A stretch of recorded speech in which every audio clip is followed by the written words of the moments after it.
Hi, everyone.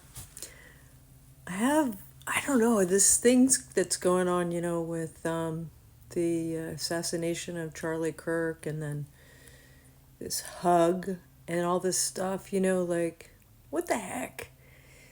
You know?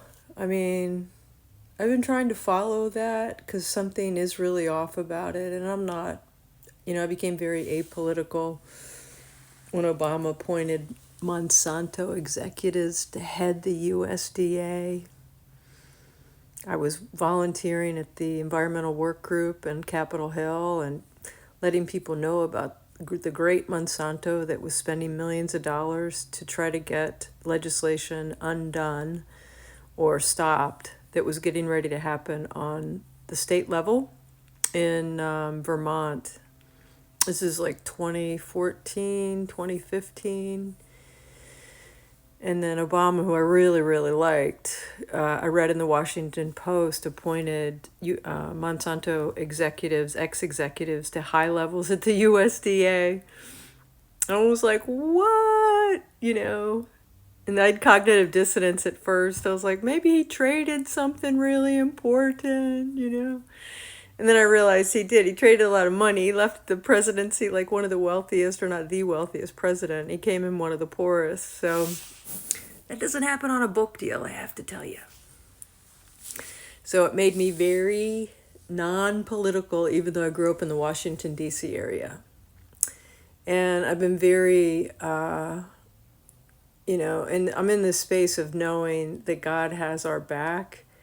And we've got angels and guides and past loved ones supporting us. And I'm like, what is going on with all this like craziness like on the planet?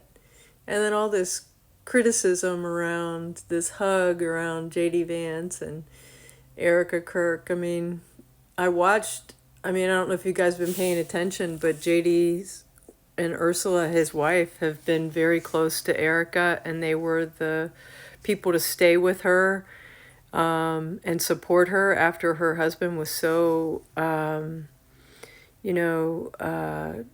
blatantly murdered, executed, assassinated, whatever you want to call it, in front of the world.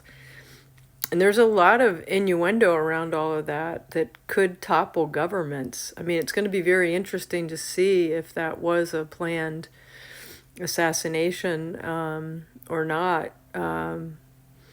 But I know that again, God has our back. And if we just keep praying and leaning into the things we want to be creating more of with love and kindness, that those things will come forward more and more and more.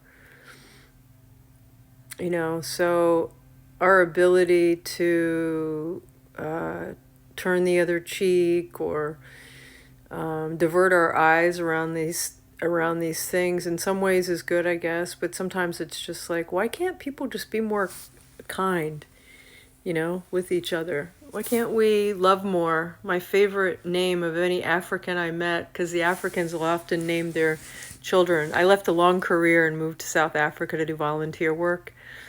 And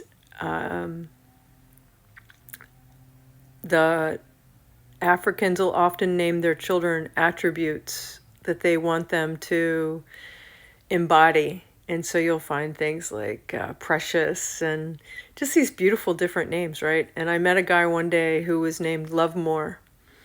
And that was just beautiful to me. So why can't we all just love more? We're all like doing the best we can. We all wake up doing the best we can every day. Even a terrorist, I remember somebody explaining this to me when I was doing Akashic studies, is that they wake up doing the best they can every day. They think they're taking care of their community, right?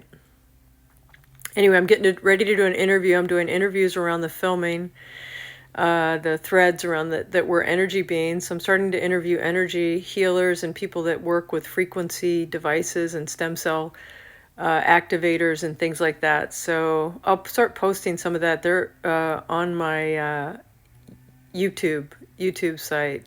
All right. Blessings and love to you. I trust you can lean in today, love more.